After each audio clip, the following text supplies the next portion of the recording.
It was right after I bought a house with a garden. My husband, Tom, and mother-in-law, Mary, both grinning, declared my in-laws would move in with us. They are moving in too. If you don't like it, I'll make my son divorce you. If she came, her nasty daughter would surely follow. They knew I hated this and did it anyway.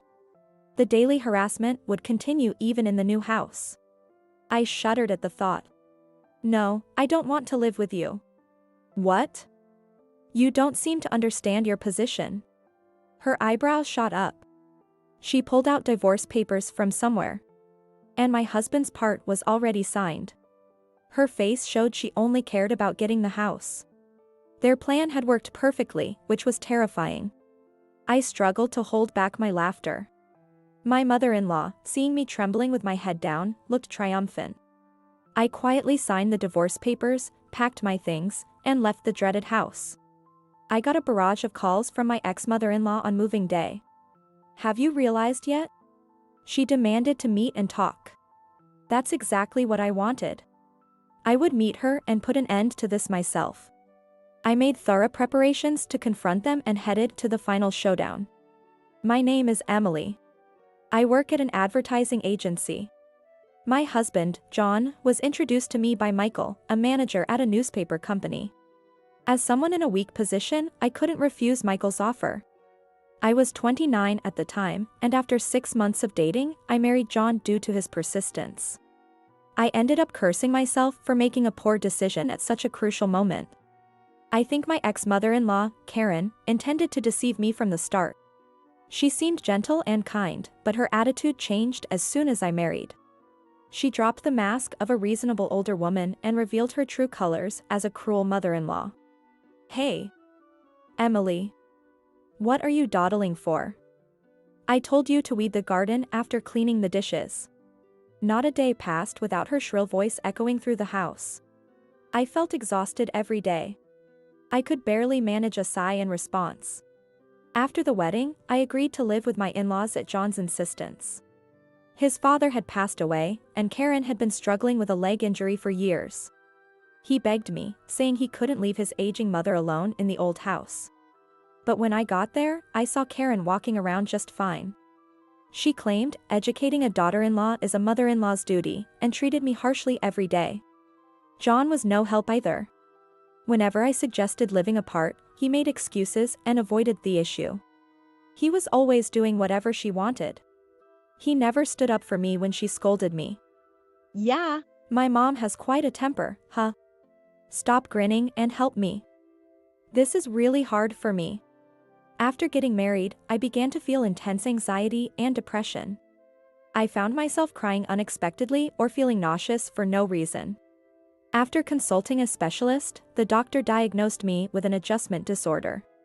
The thought that every day spent at my in-laws was affecting me negatively was truly unpleasant. Despite my feelings, she continued to make unreasonable demands. Don't be lazy just because it's your day off. Have you finished cleaning the room? You haven't gone shopping yet, have you? Make sure to check the discount stores before you go. Please. Karen, please don't shout at me.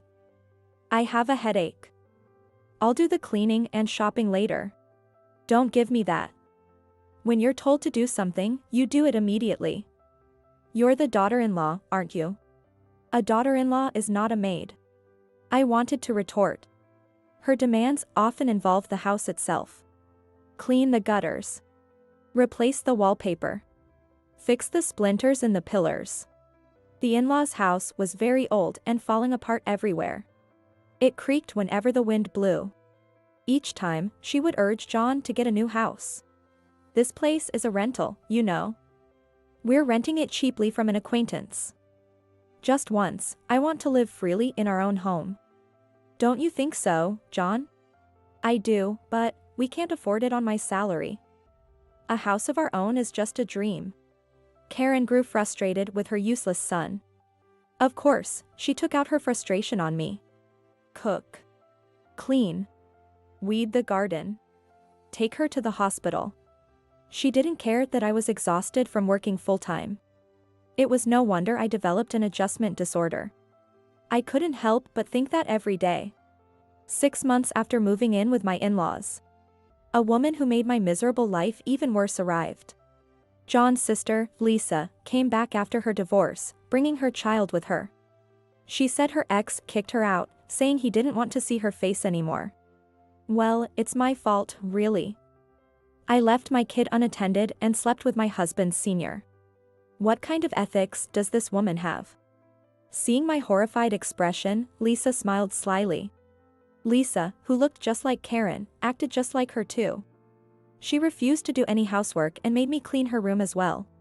It's only fair, right? I'm raising a child. You wouldn't understand since you haven't given birth, but it's harder than it looks.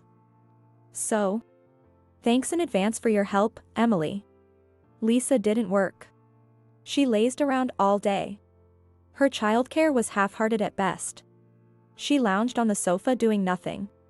Her behavior was particularly bad on weekends. She'd leave her young daughter with me and go to the arcade. Lisa had some bad friends from her rebellious days and would sometimes start drinking in the afternoon with them. I wished she would at least help with some of the housework, but Lisa did absolutely nothing. She was the kind of woman who would do anything to get money for fun. This is what happened one day.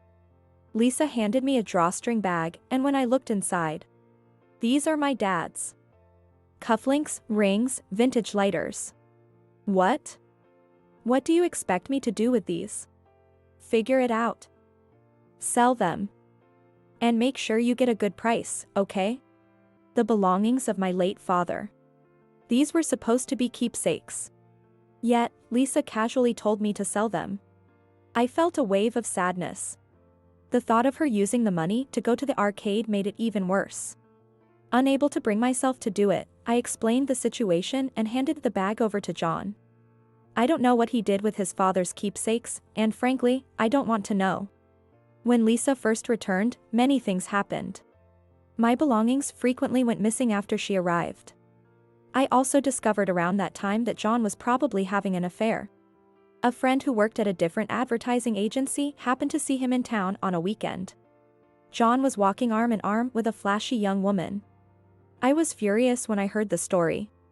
I'm working hard from morning till night even on weekends, and you're out having fun with a young woman? Unbelievable. This is cheating, right? Who is she? Tell me the truth. It's not cheating. She's just a worker from a massage parlor. And how is that any better? You shouldn't be going to such places when you're married. Lisa laughed hysterically at our argument. Karen seemed exasperated but didn't strongly scold John. According to Karen's logic, if a husband goes to such places, it's because the wife isn't devoted enough. Getting upset over something like that is embarrassing. The problem is you. If you were more devoted to John, this wouldn't happen. I don't agree. Karen, isn't that a bit too unreasonable? This is the norm in this house. Besides, going to places like that or having an affair shows a man's prowess. A wife should forgive such things with a big heart. You useless. What was normal to them was absurd to me. Forgive visits to such places and affairs? There was no way I could do that. My frustration only grew. I couldn't just stand by any longer. Determined to change this unpleasant situation, I decided to take action. Karen and Lisa remained the same. Day after day, they treated me like a servant. The two of them lounged around like sea lions on the sofa or floor, raising their voices when they were hungry. Hey! Why isn't lunch ready yet? It's already noon. Stop dragging your feet, Emily. You're so slow, it's annoying. Then why don't you make it yourselves? I've been cleaning the garden, airing out the carpets, and shopping, with no time to rest. Don't talk back. Know your place as the daughter-in-law. I wasn't even allowed to voice my opinion. I was utterly fed up. I wanted a divorce immediately. But if it were that easy, I wouldn't have been struggling. John was introduced to me by Michael, a manager at a newspaper company I was indebted to. My boss, James, also asked me not to do anything that would embarrass him. Karen knew this and often used it against me. I was completely stuck between a rock and a hard place. For a while, all I could do was endure. Then one day, John's affair became undeniable. That friend from the other agency got concrete evidence. The first stage of my preparation was complete. I needed to plan my next move. About a month later, I think it was, Lisa spread out a housing catalog on the dinner table after dinner. From every angle, it was clear that these were items I had put in my bag. Look at this. Emily was planning to buy a house. Wait. Did you rummage through my bag? Why would you do that? Just be quiet. Oh. It's a nice house, a bit in the countryside, but still. Hey, Emily. You should have discussed something like this with me. I had my eye on a house with a garden. As Karen said, it was in the countryside but looked quite good. I had already visited the place several times and met with the real estate agent. When I admitted this, the three of them became very interested. What? How far along are you in the process? Are you going to buy it? It's cheap and spacious, not bad at all. John, a man's got to be bold. Ah, well. A house with a garden, huh? That's a big decision. If you decide to become the head of your own household, I'll support you. I'll even help a little financially. Wouldn't you like to leave here and live with Emily in your own place? Before I could say anything, she was already encouraging John. How insincere. She had no intention of letting me go so easily. When I asked whose name the house would be under, John furrowed his brow. I'm the head of the household. It'll be in my name, obviously. Then, can I proceed with the purchase? We'll buy this house and the two of us will move out, right? All right, I've decided. I'll buy the house. Go ahead and move forward with the arrangements. John finally made a firm decision. Karen and Lisa both praised John for his decision. But I didn't miss it. The two of them exchanged a knowing smile. A few days later, just after purchasing the house with a garden in the countryside as planned, John and Karen, both grinning, made a unilateral announcement to me. They are moving in too. What? But you said we'd live there alone. After thinking it over, we decided to live together. You're not going to say no, are you? If you refuse, I'll make John divorce you. I wonder what James would think of that. There it was. What a cowardly move. If Karen came, Lisa would surely follow. I shuddered at the thought of daily harassment continuing even in the new house. No way. I absolutely refuse. I have no intention of living there with you. What? You don't seem to understand your position. Her eyebrows shot up. Her face was red with anger, veins bulging at her temples. She pulled out divorce papers from somewhere. And John's part was already signed. Her face said she didn't care about anything as long as she got the house. If you're really going to refuse, then sign here. All right, I will. I'll sign. Let's get divorced. I've had enough. What? Hey, Emily. Are you sure about this? John, leave her. A useless woman like this is just going to make you angry. You're young, you'll find a new wife soon enough. Such harsh words. I quietly signed the divorce papers. She looked triumphant. She had no idea how I felt. My plan had worked perfectly, which was terrifying. I struggled to hold back my laughter. A few days after I moved into my new apartment, I received numerous calls from Karen. Checking my calendar, I realized it was indeed true.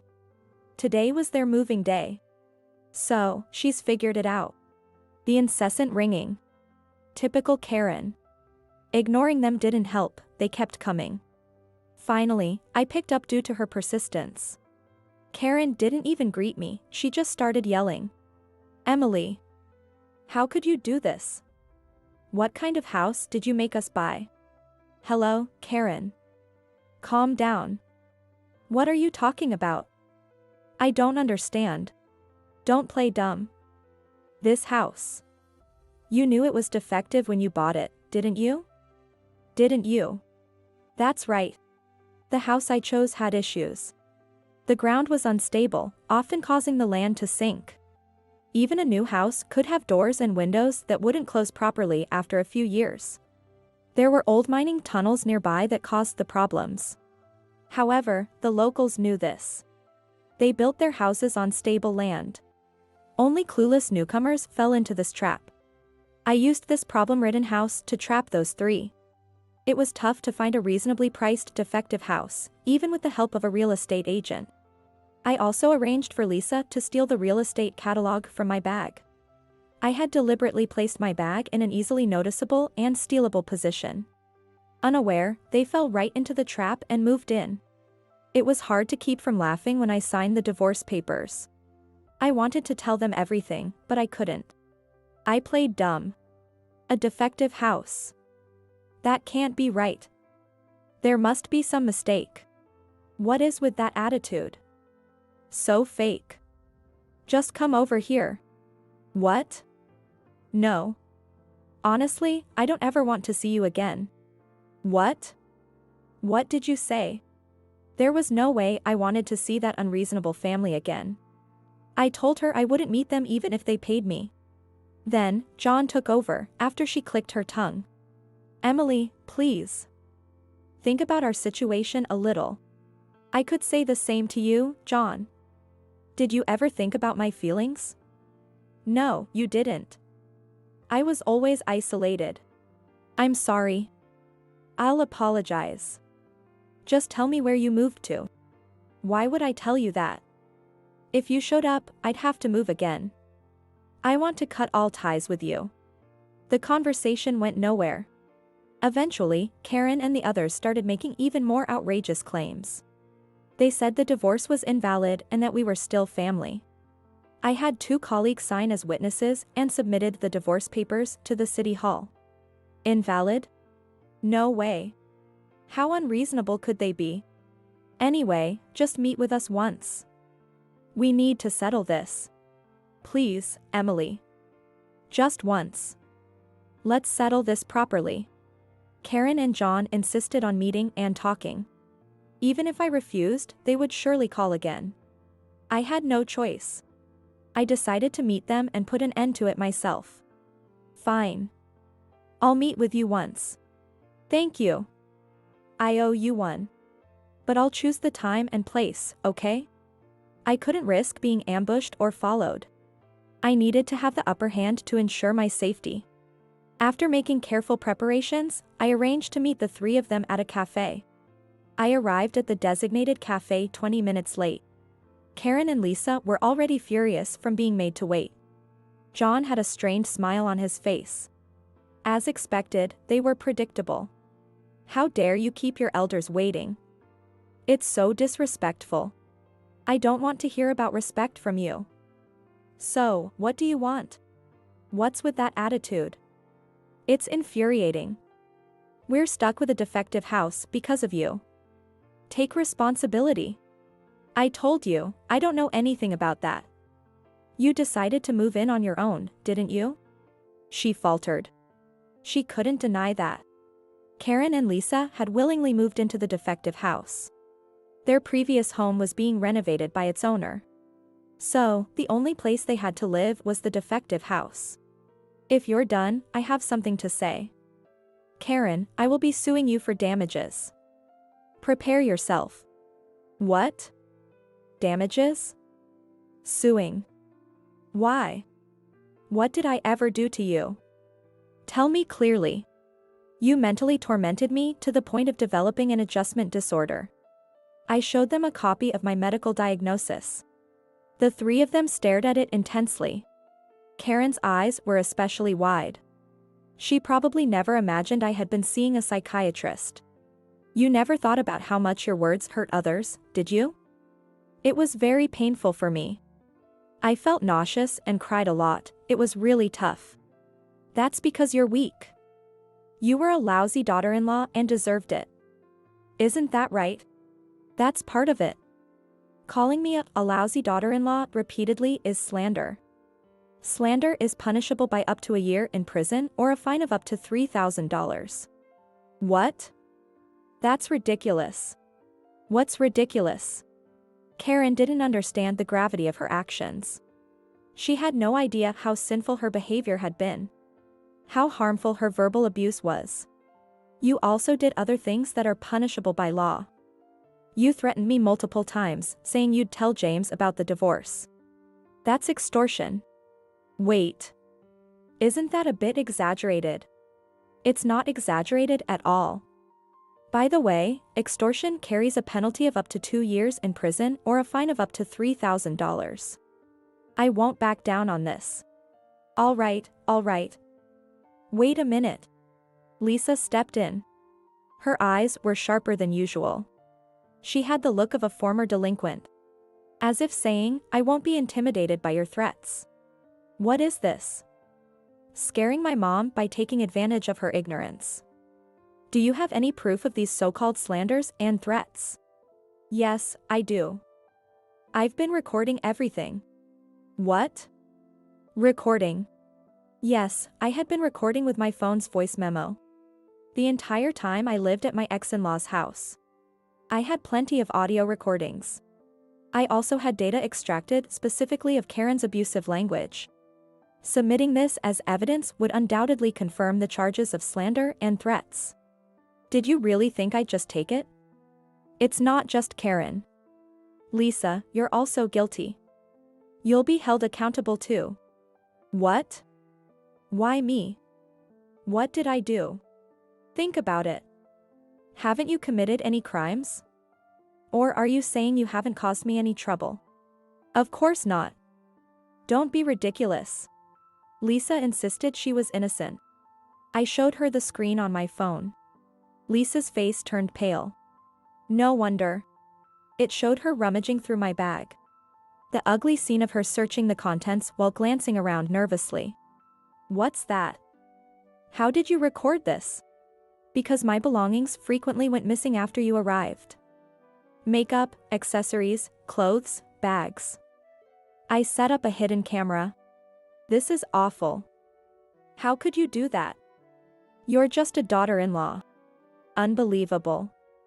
Who's the one overstepping boundaries here? Let me inform you about the penalty for theft. Up to 10 years in prison or a fine of up to $5,000.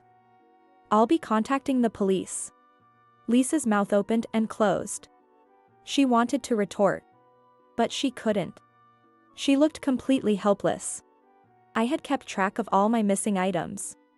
Knowing the exact extent of the damages would make it easier for the police and lawyers to act. If I was going to do this, I'd do it thoroughly. I was determined not to let these three off the hook. Finally, it was John's turn. He shrank back under my glare. If there was anyone I couldn't forgive the most, it was him. I believed a marriage was about mutual support. But John, you saw things differently, didn't you? From start to finish, you were always my enemy. Weren't you? Enemy? No. I never meant that. Not at all. Please believe me. Even today, I was trying to mediate as much as possible. Sure, enough with the lies. I don't need your mediation. John was a cowardly man. He always sided with the stronger party.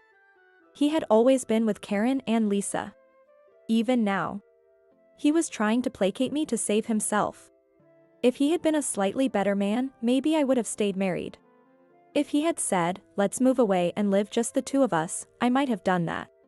The name of your affair partner, I believe it's Jessica? What? How did I know? I had a friend investigate. I have a friend who's good at that. I even have pictures of you and Jessica entering a hotel together. Look, here they are. Ugh. No, don't show them. Don't show them. John hurriedly tried to stop me from showing the screen. He didn't want his mother and sister to see his affair. But why should it matter? Their morals and ethics were already broken. They were a family of like-minded people. I put my phone and the copy of the diagnosis back in my bag. I had shown all the evidence I needed. Karen, John, and Lisa seemed defeated and drained of resistance. If they did anything careless, they'd be reported to the police. They seemed scared.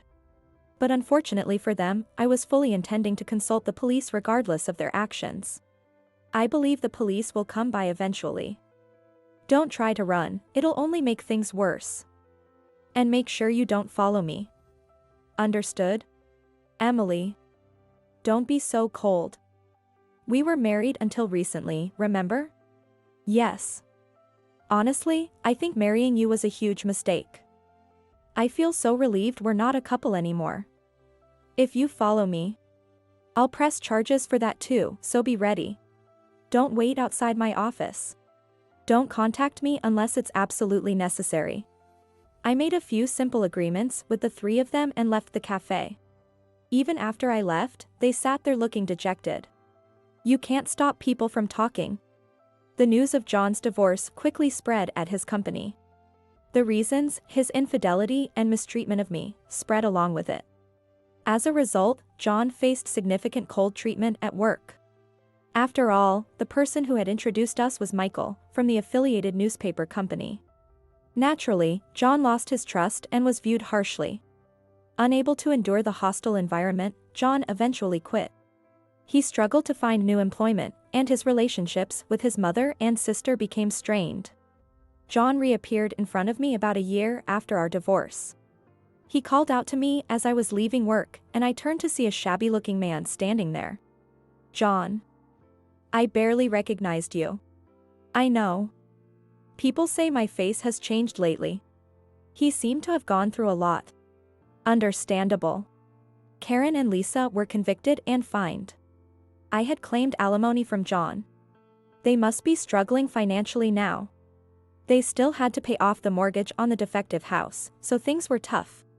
How are Karen and Lisa? They're alive. Barely hanging on. They're both working now. They have to, or we wouldn't survive. They always say they want to go back to the old life. Wanting to return to relying on my and your income? They haven't changed a bit. They're like parasites. Cutting ties with them was definitely the right decision. I thought he might retort, but he didn't. John sighed deeply and apologized to me. I'm really sorry for everything. I deeply regret it. I was a fool. You were right, I should have always been on your side. I must have been out of my mind. Your whole family has been out of their minds from the start. Don't be so cold. Please, let's live together again. I'll cut ties with them for real this time. You're the only one for me. Oh, really? Too bad. I'm seeing someone else now. Even if I wasn't, I'd never take you back. When I said that firmly, John collapsed to his knees. But a pity performance wouldn't work on me anymore. If I were less well-mannered, I would have spat on him right then. I left John there and went home. He never contacted me again. The information came from the real estate agent who had helped me. Karen, John, and Lisa's lives had fallen apart. They blamed each other for their poverty, worsening their relationships. Neighbors heard shouting and glass breaking from their house almost every night. They berated and tormented each other but couldn't break free. It was nothing short of hell. They are quite isolated in the community, with no one wanting to interact with them. Eventually, they will likely sell their unsellable house for next to nothing and end up homeless with just their debts. I can clearly picture the three of them huddling together, cursing each other under the cold sky. Someday, I'd like to see their miserable state firsthand after they've hit rock bottom. Meanwhile, I'm living a blissful life that seems almost unreal. It's thanks to my new partner, the one I mentioned to John. He's a successful salesperson at a major trading company. A mature man with a gentle nature who respects others' values. And he's also divorced, like me. We're planning to have a small wedding soon. My first marriage was an incredibly bitter experience. Even now, I sometimes tear up remembering the hardships. But even during those times, I feel warmth and comfort when I lean on him. This is where I belong. I took a long detour, but I finally arrived. That's how I feel. Because of the hardships I've endured, I can now be kinder to others. I want to use my experiences to live a positive and bright life. That's how I feel these days.